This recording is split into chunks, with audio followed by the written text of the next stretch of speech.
जानती हो जानकी, कल चौराहे में रिक्शा वाला हमारी कोठी का पता पूछ रहा था। हाय रे, क्यों? अरे लैंडमार्क है हमारी कोठी। पता है सब क्या कहते हैं माँ? क्या कहते हैं? राजा जी की हवेली में ले चलो। नहीं, कहते हैं भूतिया हवेली जाना है। अंग्रेजों के जमाने में मेरे पापा ने खड़े होकर बनवाया था मकान। हाँ ये तो है, पर अब तो।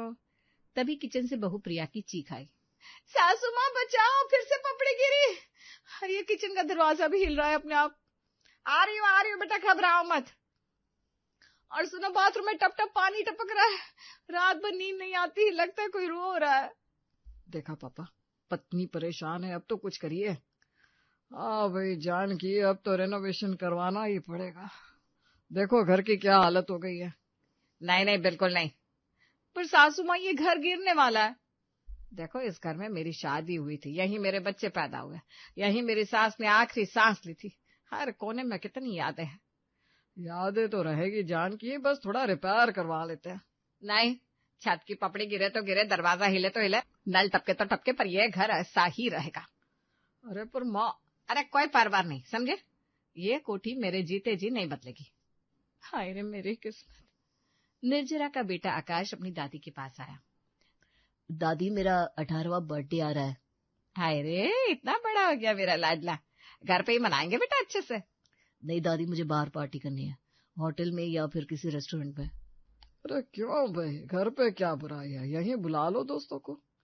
दादाजी प्लीज आप समझो, मेरे दोस्त मजाक बनाएंगे, देखेंगे तो कहेंगे ये कोई घर है या खंडर। सही तो कह रहा है वो। निर्जरा का दूसरा बेटा अंशु भी आ गया। हाँ दादाजी, मैं तो अपनी गर्लफ्रेंड को ये भी नहीं बता पाता कि मैं कहाँ रहता हूँ। सच में, दोस्त पूछता है तो मैं तो कह देता हूँ रेनोवेशन चल रहा है। और दादी, मुझे तो शर्म आती है, क्लास में सब अपने घर की फोटो दिखाते हैं, मैं क्या दिखाऊं? भूतिया कोठी की तस्वीर। हाय रे, भूतिया कह रहे हो अपने ही घर को? माँ जी, बच्चे परेशान है, देखो ना, स्कूल में भी उनका मजाक बनता है। दादी प्लीज, बस एक बार करवा दो ना, छत सही करवा दो, दीवारों को पेंट करवा दो। हाँ ना, और ये टूटी खिड़कियां, ये उखड़े हुए दरवाजे सब ठीक करवा दो। सुनो जानकी, अब बच्चों की बात तो सोचो। पापा सही कह रहे हैं माँ, बच्चे को तकलीफ हो रही है। सासू माँ, आकाश का 18वां बर्थडे है, स्पेशल है, प्लीज मान जाओ।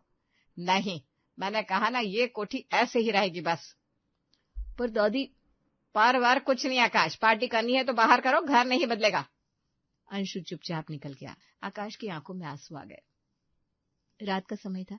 प्रिया और दर्शन अपने कमरे में थे। सुनो जी, अब तो हाथ हो गई, बच्चों का मजाक बन रहा है स्कूल में। तो मैं क्या करूं? माँ को समझाओ तुम। अरे समझाना तुम्हारा काम है, मैं तो बहू हूँ, कितना बोलूं? देखो प्रिया, माँ की भावनाएं जुड़ी हैं इस घर से। और मेरी क्या? मेरे तो रोज सर पर पपड़ी गिरती रहती है, किचन में काम करते हुए भी डर लगता है, कभी दरवाजा हिलता है, कभी छत से आवाज आती है। अरे तो मैं क्या कर सकता हूँ? एक काम करो, अलग घर ले लो, छोड़ो इस खंडहर को। क्या बोल रही हो तुम? माँ बाप को अकेला छोड़ दो। तो फिर भुगतो, मैं तो थक गई हूँ। दूसरे कमरे में निर्जर और उसकी पत्नी रश्मि का झगड़ा चल रहा था। सुन रहे हो, आकाश रो रहा था, अंशु ने खाना भी नहीं खाया। हाँ तो मुझे भी तो बुरा लग रहा है। तो करो ना कुछ, जाओ ना अपनी माँ को समझाओ। अरे कितनी बार समझाया, मानती नहीं है। तो अलग हो जाओ, ले लो कोई फ्लैट, बच्चों का भविष्य तो देखो। रश्मि क्या बोल रही हो तुम? माँ बाप को यूं छोड़ दूं? अरे तो साथ ले चलो उनको भी। वो नहीं आएंगे, उनकी जान है ये कोठी। तो फिर बच्चों के साथ अन्याय तो मत करो। कल अंशु की गर्लफ्रेंड पूछ रही थी कि कहाँ रहते हो, बेचारा झूठ पर झूठ बोले जा रहा था। देखो ये सब इतना आसान नहीं है, अलग घर लेने के लिए पैसे चाहिए। हाँ तो है ना, दोनों भाई मिलकर ले लो कोई अच्छा सा फ्लैट। अरे दर्शन भैया की भी अपनी प्रॉब्लम्स हैं, उनके बिजनेस में घाटा चल रहा है। तो क्या हम यूं ही इस टूटे फूटे घर में रहते रहेंगे? पता नहीं, पापा से बात करता हूँ कल। हाँ करो, वरना मैं अपने मायके चली जाऊंगी और बच्चों को भी ले जाऊंगी। अरे पर। रश्मि ने करवट ली और चुप हो गई। निर्जर सोचता रहा। दूसरी तरफ प्रिया भी रो रही थी, दर्शन परेशान बैठा था। पूरे घर में तनाव था, बस जानकी और राम बाबू बेखबर सो रहे थे। सुबह की चाय के साथ राम बाबू और जानकी छत पर बैठे थे। पुरानी खटिया पर दोनों चुपचाप थे। जानती हो जानकी, कल रात नींद ही नहीं आई। मुझे भी नहीं आई, बच्चों की बातें सुन रही थी। सुना होगा, सब परेशान है, बहुएं नाराज है, पोते शर्मिंदा है। हाँ, पर क्या करूं मैं, यह दीवारें बोलती है मुझसे। देखो उस कोने में, वहीं दर्शन ने पहली बार चलना सीखा था, गिरा था तो मैं कैसे दौड़ी थी। और वो खिड़की जिससे तुम मेरा इंतजार करती थी शाम को, याद है? मैं साइकिल से आता था तो तुम देख लेती थी।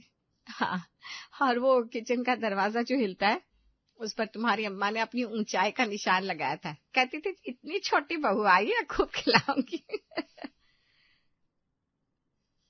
माँ की आखिरी सांस भी इसी कोठी में थी, हमारे हाथों में। बोली थी संभाल के रखना इस घर को।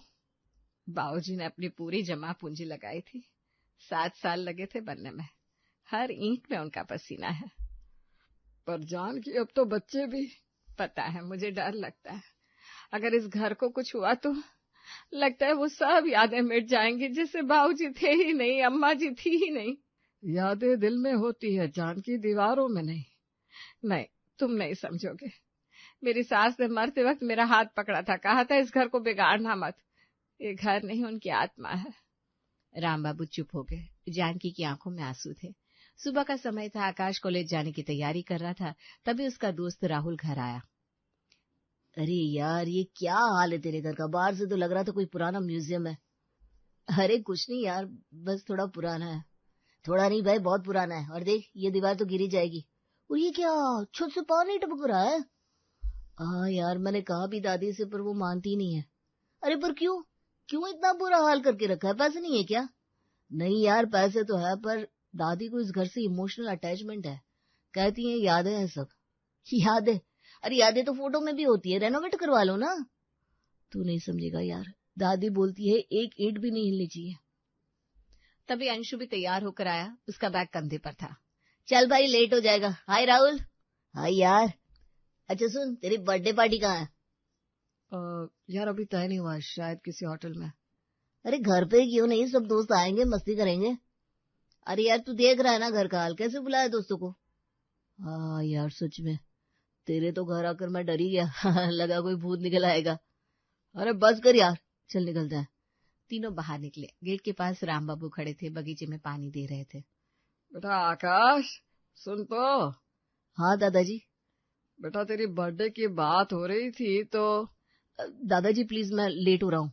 अरे एक मिनट सुन। देख बेटा, मैं समझता हूँ तुझे अपने दोस्तों के सामने शर्मिंदगी होती होगी। किचन में जानकी सब्जी काट रही थी, तभी प्रिया और रश्मि दोनों वहां आई।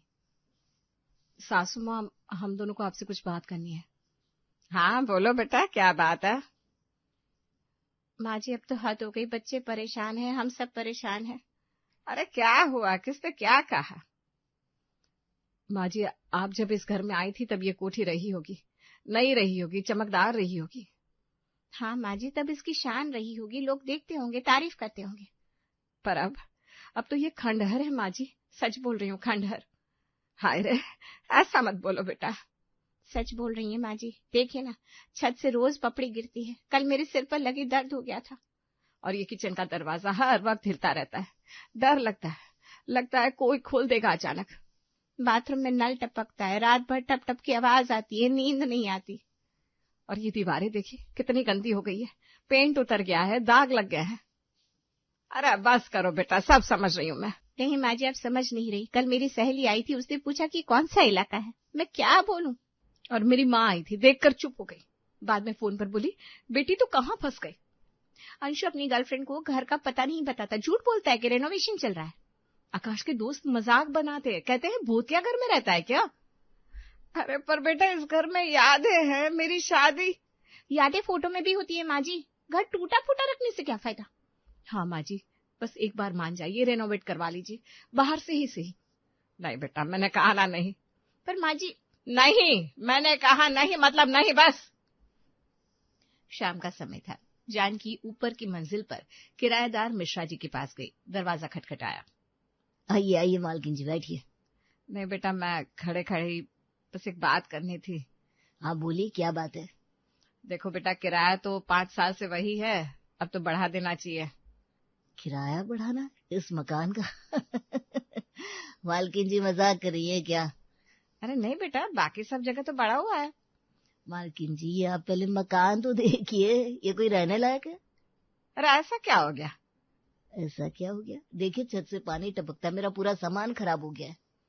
अरे वो तो और ये दीवारें देखिए, नमी लग गई है, कपड़े भी खराब हो रहे हैं, दुर्गंध आती है। बेटा समझो ना, पुराना मकान है। पुराना नहीं मालकिन जी, खंडहर है, सच बोल रहा हूँ, खंडहर। इसमें रहने के लिए आपको मुझे पैसे देने चाहिए। हाय रे, ऐसा मत बोलो। और सुनिए, खिड़की टूट गई है, दरवाजा हिलता है, रात को डर लगता है, मेरी बीवी परेशान रहती है। अच्छा ठीक है, मैं देख लूंगी। अरे देखना क्या है, या तो इस मकान को ठीक करवाइए वरना मैं खाली कर दूंगा। अरे नहीं बेटा, ऐसा मत करो। तो फिर किराया बढ़ाने की बात तो भूल ही जाइए, उल्टा मुझे 10,000 वापस कीजिए। छत का पानी टपकने से मेरा एलईडी खराब हो गया। जानकी चुपचाप नीचे आ गई। दर्शन सीढ़ियों पर मिला। क्या हुआ माँ, मिश्रा जी से बात हुई? हाँ बेटा, हो गई। तो किराया बढ़ाने को मान गए ना? नहीं, उल्टा धमकी दे रहे कि मकान खाली कर देंगे। क्या? ये क्या बात हुई? बोल रहे थे खंडहर है, इसमें रहने के लिए हमें पैसे मिलने चाहिए। देखा माँ, ये हाल है, किराएदार भी सुनार है, अब सोचो। जानकी की आंखों में आंसू आ गए। वो चुपचाप अपने कमरे में चली गई। दोपहर का समय था। एक बड़ी गाड़ी कोठी के सामने रुकी। उससे कुछ लोग उतरे। एक आदमी कैमरा लिए थे, दूसरा बड़ा सा बैग लेकर आया। नमस्ते जी, हम फिल्म वाले हैं, सुना है ये मकान किराए पर मिलता है? हाँ जी, आइए अंदर, क्या काम है? जी, हमें एक हॉरर फिल्म शूट करनी है, भूतिया घर चाहिए था, तो किसी ने बताया कि यहाँ एक खंडहर है। खंडहर नहीं है, ये हमारा घर है। अरे वाह, परफेक्ट लोकेशन है भाई, बिल्कुल असली खंडहर जैसा ही लग रहा है। सुनिए, ये खंडहर नहीं है। अरे भाई, हम तो तारीफ कर रहे हैं। देखो देखो, ये दीवारें इतनी गंदी, इतनी पुरानी वीएफएक्स करने की जरूरत ही नहीं पड़ेगी। और ये छत, वाह, पपड़ी भी गिर रही है, परफेक्ट है, बिल्कुल डरावना। और ये दरवाजा देखो कैसे हिल रहा है, लगता है कोई भूत खोल देगा। सुनिए, ये मेरा घर है, मजाक मत बनाइए। अरे मजाक नहीं, सच्ची बोल रहा हूँ, मैंने इतना अच्छा भूतिया घर नहीं देखा, असली लग रहा है। हाँ जी, हमें तो ऐसा ही चाहिए था, जहाँ देखते ही डर लगे। और ये घर तो बस एकदम परफेक्ट। लोग देखेंगे तो कहेंगे वाकई में भूत रहते होंगे यहाँ। बस कीजिए, बहुत हो गया। अरे क्या हुआ, हम तो बस लोकेशन देख रहे हैं। और वो ये खिड़कियां टूटी हुई, वाह वाह वाह, और जाला भी लगाया कोने में। और बाहर का गेट एकदम टेढ़ा मेढ़ा है, सीन में ना बिल्कुल फिट बैठेगा। बस बहुत हो गया, आप लोग निकलिए यहाँ से। अरे क्यों भाई, हम तो किराया देंगे अच्छा खासा। हमें नहीं देना किराए पर, आप जाइए।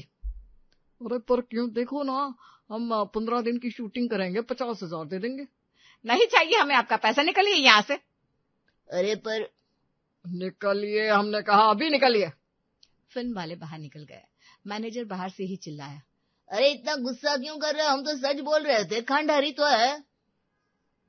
दर्शन ने गुस्से में दरवाजा बंद कर दिया। सब चुप खड़े थे। जानकी की आंखों में आंसू थे। रात के 10 बजे थे। अचानक ऊपर से चीखने की आवाज आई, बचाओ बचाओ, मर गया मैं। सब लोग दौड़कर ऊपर गए। मिश्रा जी फर्श पर बैठे थे, सिर पकड़े हुए। खून निकल रहा था। पास में छत का एक बड़ा सा टुकड़ा पड़ा था। हाय राम, देखो सिर फट गया, इतना खून निकल रहा है। अरे ये क्या हो गया, चलो अस्पताल चलते हैं।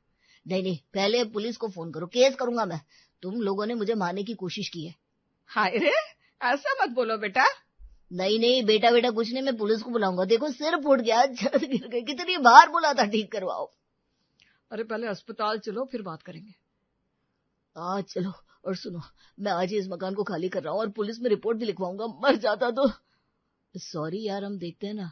अरे देखना कुछ नहीं है, तुम लोग जेल जाओगे, समझे, जेल। खतरनाक मकान है ये, किसी को मार डालोगे एक दिन। सब लोग मिश्रा जी को अस्पताल ले गए। 5 टांके लगे। रात को 12 बजे घर वापस आए। मिश्रा जी और उनकी पत्नी सामान पैक करने लगे। कल सुबह ही मैं पुलिस स्टेशन जा रहा हूँ, केस करूंगा और हर्जाना भी मांगूंगा। अरे बेटा, माफी तो मांग रही हूँ, प्लीज। माफी से क्या होगा, मेरा सिर फुटा है, कल को किसी और का फुट सकता है। ये खंडहर है, खंडहर। रात को सब जब नीचे बैठे थे, दर्शन बहुत गुस्से में था। देखा, अब तो खुश हो ना माँ, पुलिस केस होगा, कोर्ट कचहरी लगेगी। बेटा मैंने ऐसा नहीं सोचा था। क्या नहीं सोचा था, कितनी बार बोला घर ठीक करवा लो, पर नहीं, यादें, भावना है। भैया सही कह रहे हैं माँ, अब तो हद हो गई। शांत हो जाओ बेटा, देखते हैं। देखना क्या है पापा, मिश्रा जी सुबह पुलिस स्टेशन जाएंगे, केस दर्ज होगा, फिर वकील, फिर कोर्ट। और सबसे बड़ी बात, इस उम्र में माँ बाप को जेल जाना पड़ेगा। आज सोचिए, पड़ोसी क्या कहेंगे, रिश्तेदार क्या कहेंगे। अरे मैंने क्या कर दिया। रो मत जानकी, कुछ न कुछ रास्ता निकलेगा। तभी अचानक तेज आवाज आई, पूरा घर हिलने लगा, सब चीखने लगे। दादी, भूकंप आ गया। नहीं नहीं, घर गिर रहा है। दीवार से प्लास्टर गिरने लगा, छत से धूल झरने लगी, खिड़की का शीशा टूट गया। बाहर निकलो सब जल्दी। सब लोग दौड़कर बाहर आ गए। बाहर खड़े होकर देखा तो घर हिल रहा था। ये क्या हो रहा है? पता नहीं, शायद नींव कमजोर हो गई है। अब तो इस घर में रहना खतरे से खाली नहीं है। हाँ, कल को हम सब मर जाएंगे। 10 मिनट बाद घर ने हिलना बंद किया, पर सब डरे हुए थे। हाय राम, अब क्या होगा? जानकी, अब फैसला करना होगा। अब ये घर रहने लायक नहीं रहा। पापा सही कह रहे, हम कहीं किराए पर मकान लेंगे, सब साथ रहेंगे। हाँ, अब और नहीं, जान से बड़ा कुछ नहीं। जानकी चुप खड़ी थी, आंसू बह रहे थे। जानकी दरवाजे पर खड़ी टूटी हुई कोठी को देख रही थी। सब लोग बाहर जमा थे। सुबह की हल्की धूप में घर और भी जर्जर दिख रहा था। जानकी, अब हमें मान लेना चाहिए कि ये घर अब रहने लायक नहीं रहा। हाँ, कल रात जो हुआ उसने मेरी आंखें खोल दी। माँ, आपकी जिद ने हम सबको सालों परेशान किया, पर अब हम सब साथ हैं, नया घर बना कर रहेंगे। मैं जानती हूँ बेटा, पर क्या करूं, हर दीवार में एक याद थी। माँ जी, यादें दिल में रहती है, गिरती छत में नहीं। हाँ माँ जी, हम सब बस सुरक्षित रहना चाहते हैं। दादी, नया घर होगा तो नया कमरा भी मिलेगा और मेरी पार्टी भी अच्छे से हो पाएगी, और मैं अपनी गर्लफ्रेंड को गर्व से बता पाऊंगा मैं कहाँ रहता हूँ। हाय रे मेरे बच्चों, तुम सब कितने परेशान रहे और मैं बस अड़ी रही अपनी बात पर। मोह रखना बुरा नहीं जानकी, पर इतना जरूर होना चाहिए कि परिवार की खुशियां ना रुके। ठीक कह रहे हो, चलो नया घर बनाते हैं। और ये पुरानी कोठी यादों के लिए काफी है, रहने के लिए नहीं। सबकी आंखों में राहत और खुशी उभर आई। परिवार आखिरकार एक साथ आगे बढ़ने को तैयार था।